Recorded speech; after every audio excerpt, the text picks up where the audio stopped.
Hello friends. ये देखिए Nifty 50 का चार्ट है। आज निफ्टी 50 ने बहुत ज़्यादा गिरावट हुआ।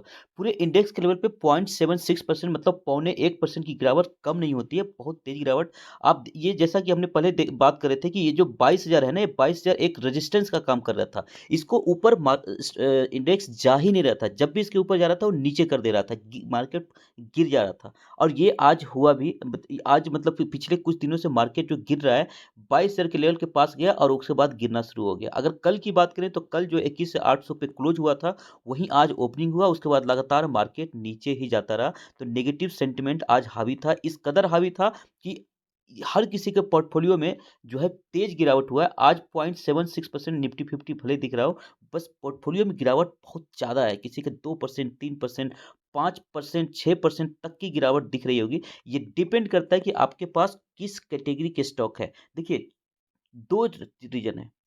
वो स्टॉक आज ज़्यादा गिरे हैं जो कि पिछले 6 महीने में बहुत तेज़ भागे थे। 6 महीना में पैसा कर दिया डबल या 50% रिटर्न कर दिया, तो वो गिरे भी तेज़ हैं। दूसरे वो स्टॉक ज़्यादा गिरे हैं जिसके Q3 के रिजल्ट चल रहे हैं, Q3 के रिजल्ट खराब आए हैं। रिजल्ट जो इतना भागा है उसके मुताबिक रिजल्ट अच्छे आए नहीं हैं। तीसरे वो स्टॉक गिरे हैं जो पिछले कुछ समय में ज़्यादातर आप देखेंगे PSU कंपनी जो है बहुत अच्छा रिटर्न बना के दिया है, सरकारी कंपनी। तो ये PSU कंपनी जितना बढ़िया रिटर्न बना के दिया था, उतनी तेज़ आज गिरावट हुआ है। आप रेलवे का जाके देख लीजिएगा, RBNL, इरकॉन, IRFC, उसका तो बुरा हाल हो गया, इन सब रेलवे सब का। तो रेलवे स्टॉक बहुत अच्छा रिटर्न बना के दिया था, रिजल्ट उतने अच्छे आए नहीं। और बाकी जो जो सरकारी कंपनी है उनमें भी बहुत तेज गिरावट हुई है। चलिए देखते हैं कि किस स्टॉक में कितनी गिरावट हुई है। ये आपके सामने जो है सारा इंडेक्स है। देखिए निफ्टी 50 है, नेक्स्ट 50 है, निफ्टी 100 है, मिड कैप है और ये स्मॉल कैप है। ये आप ध्यान दे दीजिए कि किस स्टॉक में कितनी गिरावट हुई, किसके पोर्टफोलियो कितना गिरा होगा। वो ये इस पे डिपेंड करता है कि आपके पास किस कैटेगरी के स्टॉक ज़्यादा हैं। देखिए, जो निफ्टी 50 है ना, 0.76 मतलब ये 0.76 ऐसे तो बड़ी गिरावट है, बट आज की लोगों के पोर्टफोलियो की गिरावट के संदर्भ में देखेंगे तो ये कुछ भी नहीं है। निफ्टी 50 में कौन से स्टॉक होते हैं? Large cap. लार्ज कैप क्या है? बहुत ज़्यादा रिटर्न बना के दिए, रिटर्न कम बना के दिए, तो गिरावट भी कम हुई है। उसके बाद देखेंगे नेक्स्ट 50 कितना गिरा, लगभग 2%, क्योंकि उसमें फिर उससे मुकाबले कुछ छोटे स्टॉक आ जाते हैं जो रिटर्न अच्छा बना के दिया, तो वो ज़्यादा गिरा। अगर देखेंगे निफ्टी मिड कैप देखेंगे तो मिड कैप भी कितना गिरा है, तो मिड कैप भी देखेंगे तो ये देखिए मिड कैप है 1.89%। जिनके पास मिड कैप टाइप के स्टॉक होगा, उनके पास लार्ज कैप के मुताबिक ज़्यादा पोर्टफोलियो गिरा होगा, ठीक है? लेकिन सबसे ज़्यादा बुरा हाल किनका हुआ, ये देख सकते हैं। जिनके पास स्मॉल कैप था ना, वो तो बिल्कुल लुट गए आज। उनके पोर्टफोलियो में इतनी बड़ी गिरावट दिख रही है, 4%, 5%, 6% तक की गिरावट दिख रही होगी। तो अगर कई लोग क्या होते हैं कि स्मॉल कैप को ही प्रेफ़र करते हैं, 50-60% तक स्मॉल कैप में लगा देते हैं, उनके पोर्टफोलियो आज तबाह हो गया। लेकिन आज तबाह हो गया तो देखने में बड़ा बुरा लग रहा होगा, लेकिन एक चीज़ बता दूँ, जब मार्केट इस तरह से भाग रहा था ना, तो सबसे ज़्यादा एन्जॉय भी वही लोग कर रहे होंगे। तो सीधा-सा फंडा है कि जो सबसे ज़्यादा भागा है, वो सबसे ज़्यादा गिरेगा। और अब अगर आप देखेंगे स्मॉल कैप जब भागता है तो 10%, 20%, 11%, 15% ऐसे इस तरह से भागता है, तो गिरेंगे भी तो उसी तरीके से। तो गिरना जो है ना दुखदाई लगता है, जब जाता है तो हमें अच्छा लगता है। हमें लगता है रोज़ भागे, तो रोज़ 10%, 20% भाग रहे तो गिरेगा भी स्टॉक। तो ये आज स्मॉल कैप के बुरे दिन थे, स्मॉल कैप वाले आज बहुत ही निराशा महसूस कर रहे होंगे, बट निराश होने की ज़रूरत नहीं है। आज का दिन जो है ना, प्रॉफ़िट बुकिंग का दिन था। आज के गिरने के पीछे कोई बड़ी वजह नहीं थी, सिवाय एक बड़ी वजह थी प्रॉफ़िट बुकिंग और प्रॉफ़िट बुकिंग। यानी कहीं से कोई नेगेटिव इवेंट, नेगेटिव न्यूज़ ऐसा नहीं था। देखिए अगर प्रॉफ़िट बुकिंग के कारण गिरता है ना, तो ये मार्केट ऊपर गया था ना, तो कुछ नीचे जाएगा, फिर एडजस्ट होगा, रुकेगा, फिर से उड़ान भरेगा, तो जो पिछला हाई था ना, इसको भी ब्रेक करेगा। तो जब इसमें मज़ा आ रहा था, तो इसमें फिर मज़ा आएगा। तो कुछ दिन तो आपको ये प्रॉफ़िट बुकिंग आएगी। तो कुछ ज़्यादा मार्केट के पीछे गिरने की बहुत ज़्यादा कोई बड़ी वजह नहीं है। प्रॉफ़िट बुकिंग हुई है, और जब प्रॉफ़िट बुकिंग होता क्या है, अगर कोई बड़ा पार्टी माल बेचने के लिए आया, तो क्या होता है, वो स्टॉक गिर जाता है। जब स्टॉक गिरा तो जिनके पास बहुत अच्छा रिटर्न बन चुका है, जो कि पिछले 6 महीने में जो 6 महीने पहले इन्वेस्ट किए होंगे ना, उनके बहुत अच्छे रिटर्न बन गए थे। किसी के 30%, किसी के 40%, 100% तक का रिटर्न बना है। तो वो उनको लगा कहीं मेरा प्रॉफ़िट खो ना जाए, तो ऐसा डर का माहौल आ गया और सारे लोग बेचने के लिए जमा हो गए। तो ऐसा माहौल हो गया कि खरीदने वाले के आउट हो गए और जो खरीदने वाले थे वो भी फिर बाद में बेचने वाले की लाइन में लग जाते हैं और नतीजा क्या होता है कि मार्केट बहुत ज़्यादा डाउन हो जाता है। इसके उल्टा फिर आपको देखने को मिलेगा। जब मार्केट अच्छा खासा एडजस्ट हो जाएगा, उसके बाद कुछ बड़े पार्टी जब खरीदने आएगी ना, तो सारे फिर खरीदने के लिए भी आ जाएँगे। जो आज प्रॉफ़िट बुक किए हैं, जो पैसा मार्केट से निकाले हैं, ये एक चीज़ जान लीजिए, वो वापस पैसा जो मार्केट से निकाले हैं ना, वो वापस पैसा घूम के मार्केट में ही लगेगा। जब ये पैसा लगेगा तो फिर मार्केट को ऊपर लेकर के जाएगा। तो इसलिए ये एक प्रक्रिया है, इसमें डरने की बात नहीं है। डर कब होना चाहिए? जब सिर्फ़ आपका स्टॉक गिरे और सबका स्टॉक भागे, तब डरना चाहिए। आपके पास जो स्टॉक है, अगर आपने अच्छे स्टॉक लिए हैं, तो आप उस पे बात करते रहिए, उसको परफ़ॉर्मेंस चेक करते रहिए। अगर परफ़ॉर्मेंस अच्छे हैं, वो गिर गए, कोई बात नहीं, टेंशन की बात होनी ही नहीं चाहिए। मैं आपको दिखाऊँगा कि कुछ अच्छे स्टॉक आज बढ़े भी हैं, इतने गिरावट वाले माहौल में स्मॉल कैप 4% गिरा है ना और इसी में कुछ स्मॉल कैप जो बहुत अच्छे परफॉर्मेंस भी दिए हैं। तो ऐसा नहीं है कि सारे गिरते ही रहते हैं, ठीक है? तो ये आप ज़रूर नोट करके चलिए, स्टॉक गिरता भी है और चढ़ता भी है, ये मार्केट की नियति है, इसको आत्मसात कर लिए, अपना बना लीजिए, फ्रेंड बना लीजिए, तभी आप मार्केट में लंबे समय तक चल सकते हैं। नहीं तो ऐसा नहीं होगा कि मार्केट जाएगा ऊपर, ऊपर, ऊपर, ऊपर, ऊपर ही जाता रहेगा। मार्केट नीचे भी आएगा और आज मार्केट नीचे आया। तो स्मॉल कैप के लिए एक आज अच्छा दिन नहीं था, स्मॉल कैप वाले ज़्यादा रो रहे होंगे, बट रोने की ज़रूरत नहीं है, आपके पास स्टॉक अच्छे हैं, तो आप होल्ड करिए, आराम से आपको पैसा बना के देगा। जो कुछ दिन पहले इन्वेस्ट किए हैं, मतलब 10 दिन, 15 दिन पहले उनके पोर्टफोलियो रेड निशान में हो, उनको ज़्यादा टेंशन हो रहा होगा। उनको लग रहा हो कि हम लुट गए। तो जो 6 महीने पहले इन्वेस्ट किया, उनके लिए मज़ा ही मज़ा है। वो प्रॉफिट बुक किए होंगे। अच्छा अगर स्टॉक जो है अगर यहाँ से ऊपर गया, नीचे गया, फिर ऊपर गया, फिर यहाँ पे प्रॉफिट बुक हुआ। तो लोगों की क्या टेंडेंसी होती है, ख़ास करके जो नए इन्वेस्टर हैं, उनको लगता है कि मैं एकदम सबसे नीचे खरीदूँ और मैं बेचूँ एकदम तो सबसे ऊपर बेचूँ। मतलब मैं पूरा पैसा मार्जिन लेके जाऊँ, सबसे नीचे खरीदूँ और सबसे ऊपर बेचूँ। ऐसा नहीं होता, ऐसा सपने में होता है, ऐसा सोचने में अच्छा लगता है। आप किसी को नहीं पता कि मार्केट कहाँ से गिरने लगेगा और कहाँ तक नीचे गिर के जाएगा। तो जब आपको खरीदना होता है ना, तो आप यहाँ पर नहीं खरीदेंगे, रियल में यहाँ पे या यहाँ पे खरीदेंगे। जब बेचना होगा तो आप यहाँ पे नहीं बेच पाएँगे। अगर आपने बेच दिया तो आपकी किस्मत या आप मार्केट को प्रेडिक्ट कर लिए तो बहुत बढ़िया। बट जब मार्केट जब गिरने लगेगा ना, स्टॉक वहाँ तक गिरने तो कुछ यहाँ पे जब गिरा तो यहीं पे आप बेच पाएँगे। नेक्स्ट मेन आपका जो प्रॉफ़िट है ना, ये वाला प्रॉफ़िट ही हो पाएगा। मतलब यहाँ पे ख बाय करेंगे और यहाँ पे सेल करेंगे। जबकि मार्केट यहाँ तक गया था, लेकिन आप यहाँ पे सेल करेंगे ऐसा आइडियली मतलब सोचने में अच्छा लगता है। प्रैक्टिकली जल्दी पॉसिबल नहीं होता है। आपने कर लिया किसी स्टॉक में तो आपके संजोग की बात है। तो इसलिए ये जो दुःख है ना कि हमने यहाँ पे नहीं बेच पाए, ये तो मैंने यहाँ ये 5,000 का गया था मैं 4,000 में बेचा, ये दुःख निकाल दीजिए। जब तक ये दुखी रहेगा आप रोते रहेंगे। ये सबको बुरा लगता है। मुझे भी बुरा लगता है कि मैं 5,000 का गया था, ₹5 क्यों नहीं बेचा?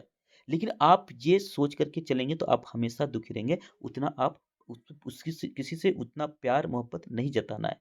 जब जितना मिल रहा है अगर अच्छा खासा प्रॉफ़िट बन रहा है बेच कर के निकल देना है। जहाँ देखिए मार्केट में आज तेज़ गिरावट था, तो एक small cap stock PC Cosma soap limited FMCG का स्टॉक है, आज 10% ऊपर था। छोटा स्टॉक है, बहुत छोटा स्मॉल कैप स्टॉक है। तो स्मॉल कैप में जहाँ बड़ी गिरावट थी, आज देखिए ऊपर 10% है। क्यों ऊपर है? क्योंकि इसके रिज़ल्ट बहुत ही अच्छे आए थे। तो जिसके रिज़ल्ट अच्छे आए ना, वो स्टॉक बढ़ा भी है आज। तो ये मार्केट की नियति है। आपके पास जो स्टॉक है उसको आप आइडेंटिफ़ाई करिए, अच्छे स्टॉक रखिए, खराब स्टॉक को बाहर करिए और चुपचाप बैठे रहिए। मार्केट गिरे अगर सबके गिरे तो आप निश्चिंत उससे टेंशन नहीं लेना। देखिए 10% भागा। एक और स्टॉक देखिए ये भी स्मॉल कैप स्टॉक है। सिलचर टेक्नोलॉजी लिमिटेड बहुत ही कमाल का स्टॉक है। रिजल्ट इसके बहुत अच्छे आए थे। आज ये भी नहीं गिरा, आज ये भी 2.5% अप है। तो जो स्टॉक के रिजल्ट अच्छे आ रहे हैं, जिसमें पोटेंशियल है ना, वो स्टॉक आज भी भागे हैं। तो ये एक मतलब एक कठोर सच है। ये आप मान लीजिए, मार्केट के नेचर को समझ लीजिए, तभी आपको मार्केट अच्छा लगेगा। चलिए आज बात कर लेते हैं जो जिसके स्टॉक आए जिस स्टॉक के रिजल्ट आए हैं उस स्टॉक के बारे में बात करते हैं। एक स्टॉक जिसके आज रिजल्ट आए हैं Mazgaon dock ship builders limited. ये जो ना युद्धपोत और जो वेसल है उसको बनाने का काम करता है। डिफेंस सेक्टर का स्टॉक है, कोचिन शिपयार्ड और ये 2 स्टॉक इस फील्ड में काफ़ी बढ़िया स्टॉक है। तो इसके आज रिजल्ट आए, देखिए लार्ज कैप स्टॉक है, ये बहुत बड़ा स्टॉक है, 40,000 मार्केट कैप है, 2182 पे मिल रहा है, बट हाई 2500 का लगाया है, उससे अभी भी नीचे ये मिल रहा है, सिर्फ 29 के पीई पे मिल रहा है। तो ये अभी भी खरीदने के लेवल पे है और इसको अभी आप खरीद सकते हैं। मैं आपको दिखाऊँ तो ये देखिए बिल्कुल, ये एक लाइन में खींचो ट्रेंड लाइन, ये देखिए इस लाइन पे ये अभी अब ये आपको मिल रहा है। तो ये बिल्कुल सपोर्ट पे मिल रहा है, इसको आज खरीदेंगे तो बहुत अच्छा रिटर्न बना के देगा और बाइंग ज़ोन के पास मिल रहा है, मूविंग एवरेज भी यहाँ पे है और ये ट्रेंड लाइन के में सपोर्ट भी ले रहा है। तो ये स्टॉक में एंट्री का बिल्कुल सही समय है और रिज़ल्ट इसका बहुत ही ज़बरदस्त रिज़ल्ट आया है। रिज़ल्ट मैं आपको दिखाता हूँ, ये देखिए रिज़ल्ट इसके आए हैं।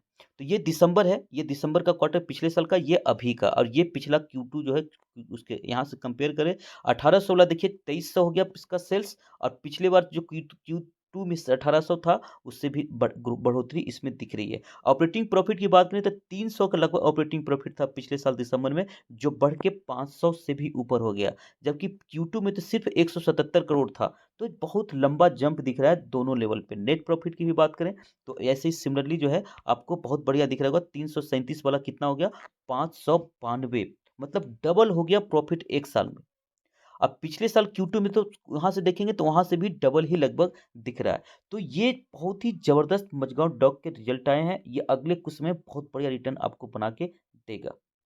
एक और स्टॉक जिसके रिजल्ट आज आए हैं हिंदुस्तान एरोनॉटिक्स लिमिटेड, इसके भी मार्केट के दौरान ही रिजल्ट आए थे। ये भी डिफेंस सेक्टर का स्टॉक है, खास करके लड़ाकू जहाज और हेलीकॉप्टर जो है उसमें ये बनाती है। ये बहुत बड़ी company, 2 lakh crore market cap है, 2800 प्राइस चल रहा है और 31 के पीपी मिल रहा है। बहुत सही पीपी अभी आपको मिल रहा है। जिनके पास है उनकी तो मौज हो गया, बहुत बढ़िया रिजल्ट दिया है। आप देखिए 50 डेज का जो मूविंग एवरेज है ना उसको सपोर्ट ले रहा है ये स्टॉक।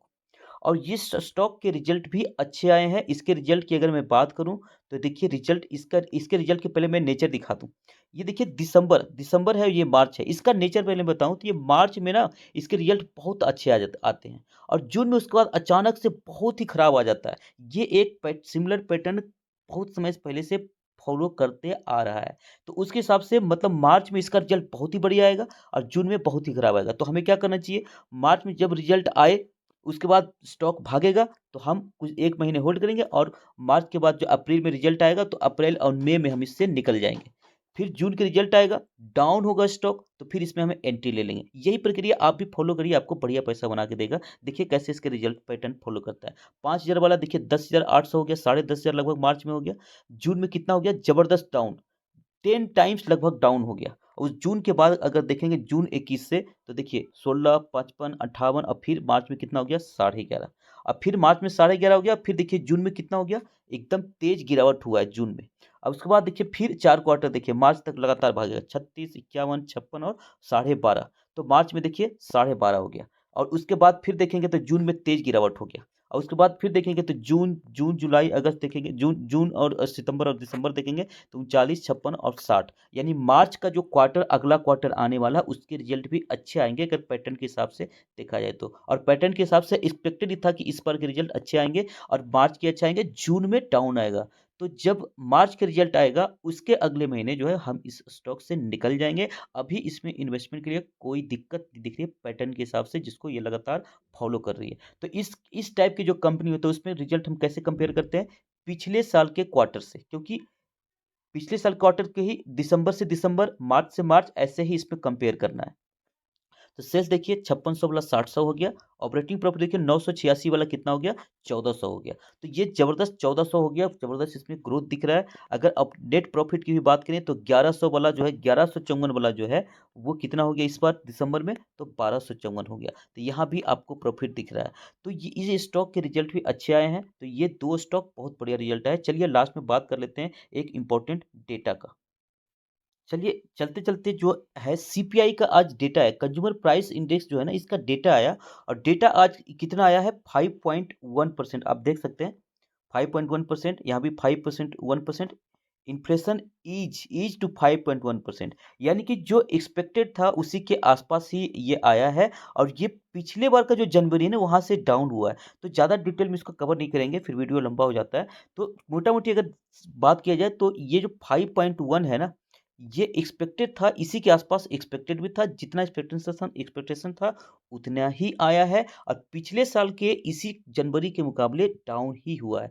तो मिला-जुला करके यहाँ से भी कोई बहुत बड़ी नेगेटिव खबर आई नहीं है। देखते हैं मार्केट में कल इसका क्या रिएक्शन होता है। चलिए आज की वीडियो अगर अच्छा लगा तो वीडियो को लाइक करिए, चैनल को सब्सक्राइब ज़रूर करिए ताकि हमें और मोटिवेशन मिले। थैंक यू, धन्यवाद।